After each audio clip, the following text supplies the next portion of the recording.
started falling together, तो वो आज भी कंटिन्यू हुआ है। तो मेरी ये उम्मीद है कि ये कल भी और कंटिन्यू करेगा। तो मेरा दोनों सेल कॉल है, दोनों फार्मा में है, एक ओरो फार्मा में है, एक फाइजर में है। अगर ओरो फार्मा की बात करें फ्यूचर्स के हिसाब से तो हम एसएल लगा सकते हैं उसमें 1000 का। रैली पे करिए शॉर्ट, ताकि अगर रैली मिलती है तो आपको वहां से बेटर पोजीशनिंग मिलेगी।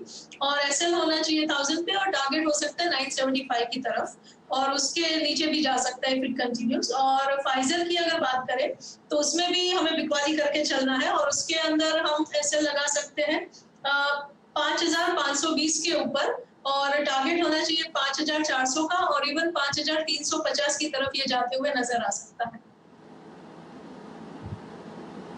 ओके, तो स्ट्रैटेजी यहाँ पर क्लियर है। और रचना ने अब तक इनफैक्ट जिन स्टॉक्स पर बातचीत की है वहाँ पर सेल के ही ट्रेड्स उनकी ओर से आए हैं, फिर चाहे वो मेटल पैक हो, हिंडाल्को, टाटा स्टील, या फिर जो दो उनके अपने पर्सनल ट्रेड्स हैं कल के लिए वो ही क्यों ना हो। औरबिंदो फार्मा और फाइजर में बिकवाली की राय है। चलिए अब कुछ खरीदारी के स्टॉक्स पर फोकस करते हैं जहाँ पर मोमेंटम अच्छा था। और सबसे पहले जो आज का टॉप गेनर स्टॉक था टाटा कंज्यूमर, वहाँ पर एक राय ले लेते हैं। इस स्टॉक पर क्या सलाह रहेगी? Slow and steady mover stock है ये, अगर आप पिछले एक साल की इसकी परफॉर्मेंस देखें। रचना जी, 700 के ऊपर इसने एक अच्छा मोमेंटम दिखाया है, 734 पर अभी ट्रेड कर रहा है। क्या सजेशन है कल के पर्सपेक्टिव से उन ट्रेडर्स के लिए, स्पेशली जो खरीदारी की पोजीशंस लेकर गए हैं?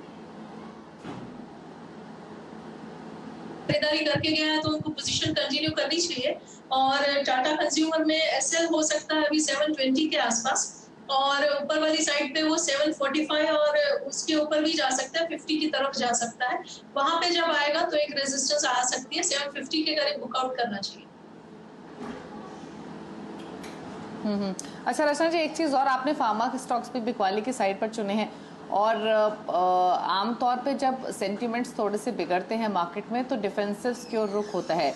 एफएमसीजी की तो हमने बातचीत की, लेकिन आईटी के बारे में बताइए। इन्फोसिस ने अपने नए हाईस छुए, इसके अलावा बाकी आईटी स्टॉक्स में उतनी तेजी नहीं थी लेकिन हल्का मोमेंटम दिखा। कोई आईटी से ट्रेड अच्छा लग रहा है क्या कल के हिसाब से? इसकी अगर इन्फी की ही बात करें तो कल के दिन में वो थोड़ा कंसोलिडेट भी कर सकता है। तो बहुत दिनों का 4-5 दिन का रन है आईटी में, तो फ्रेश पोजीशन बनाने में थोड़ा रिस्क बढ़ जाता है। अगर करेक्शन आएगा तो दूसरी बेटर एंट्री मिलेगी। फिलहाल जिनकी पोजीशन है उनको अपना एसेट ले लेना चाहिए 1470 के आसपास, और अगर चलेगा तो होल्ड करेंगे वरना निकल जाएंगे। अगर विप्रो वगैरह की बात करें तो उसमें भी थोड़ा कंसोलिडेशन फर्दर हो सकता है, और लोअर लेवल से 550 के आसपास से बाइंग करेंगे तो विप्रो में ज्यादा बेटर पोजीशनिंग आपको मिलेगी और सेफर ट्रेड रहेगा। अगर टीसीएस की बात करें तो टीसीएस में 3270 के आसपास अगर वो थोड़ा सा माइनर डिप दे और फिर ऊपर जाए तब हमें 3260 के नीचे ऐसा लगा कि फिर लॉन्ग साइड पर पोजीशन बनानी चाहिए for a target of 3300 and 3320 on the upper side. Okay, तो ये स्ट्रैटेजी आपको मिली है आईटी स्टॉक्स पर। लेकिन इसके अलावा पावर शेयर्स जहां पर लगातार हमने तेजी देखी है, डिप्स और वापस बाइंग आते हुए देखी है, उन पर करते हैं फोकस। इनफैक्ट पिछले हफ्ते हमने टाटा पावर, अदानी पावर जैसे स्टॉक्स की चर्चा की भी थी। समर्स पीक पर है, इलेक्ट्रिसिटी कंजप्शन बढ़ रहा है, ऑफिसेज खुलना शुरू हो गए हैं, तो वहाँ भी डिमांड इंक्रीज होगी। इन एक्सपेक्टेशंस के बीच में एक अच्छा मोमेंटम हमने देखा है। पावर ग्रिड के कल नंबर्स भी आएंगे तो उस पर भी फोकस करेंगे, लेकिन पहले टाटा पावर पर राय ले लेते हैं जो कि 127 के आसपास बंद हुआ आज के सत्र में। टाटा पावर, ये स्टॉक आपको कैसा लगता है और कल के लिए क्या सलाह रहेगी रचना? टाटा पावर इज गुड, और उसका पोजीशनिंग इस तरीके का है, बहुत दिनों के फॉल के बाद उसमें आज बहुत स्ट्रॉन्ग मूवमेंट शुरू हुई है।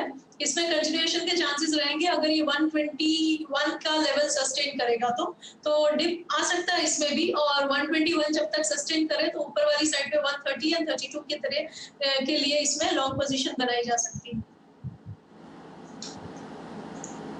ओके, आप पावर ग्रिड पर भी बात कर लेते हैं। हालांकि क्विकली आपको बता दें नंबर्स कैसे रह सकते हैं। इनकी जो आय है वो 6.5% बढ़कर आ सकती है, मुनाफा 17% बढ़ सकता है और एबिटा में भी 9% की ग्रोथ एक्सपेक्टेड है। मार्जिन हालांकि 83.2% से बढ़कर 85% के आसपास रह सकते हैं। एक्सपेक्टेशन यही है कि पावर वॉल्यूम्स और रियलाइजेशंस बेहतर हो सकते हैं, क्योंकि पावर डिमांड में जो तेजी देखने को मिली है, इंडस्ट्रियल डिमांड में तेजी देखने को मिली है, ऑनसेट ऑफ समर, तमाम ऐसे फैक्टर्स हैं जो कि अर्निंग्स को सपोर्ट करते हुए दिखेंगे। आगे का आउटलुक मैनेजमेंट का डेफिनेटली बहुत इंपॉर्टेंट होगा।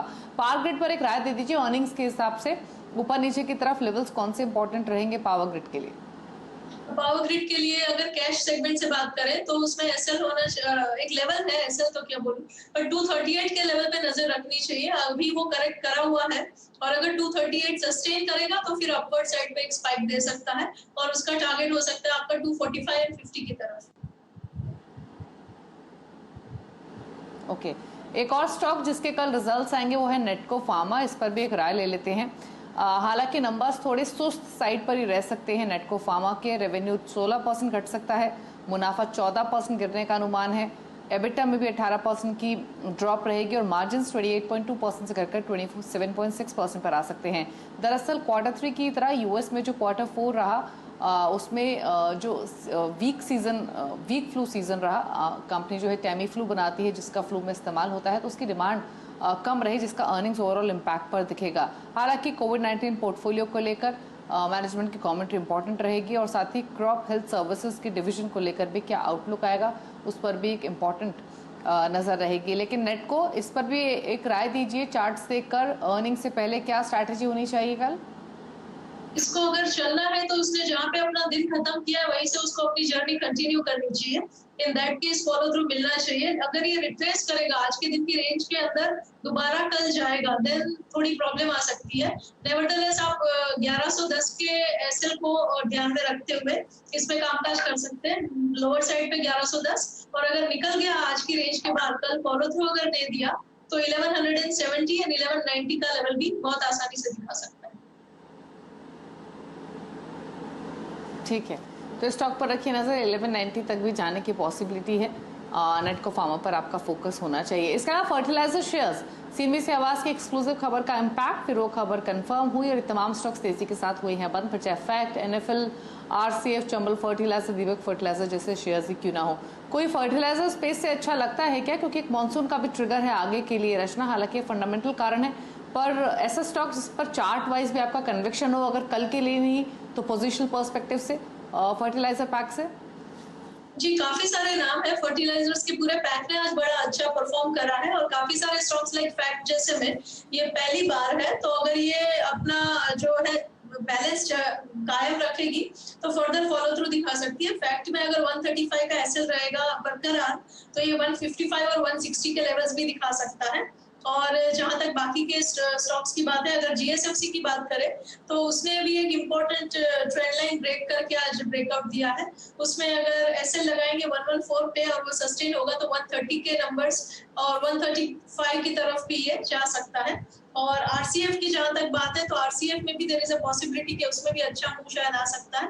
आरसीएफ में अगर आप एसएल लगाएंगे 80 पे तो ऊपर वाली साइड पे 90, 95 के लेवल्स देखने की उम्मीद हो सकती है। ओके, तो फर्टिलाइजर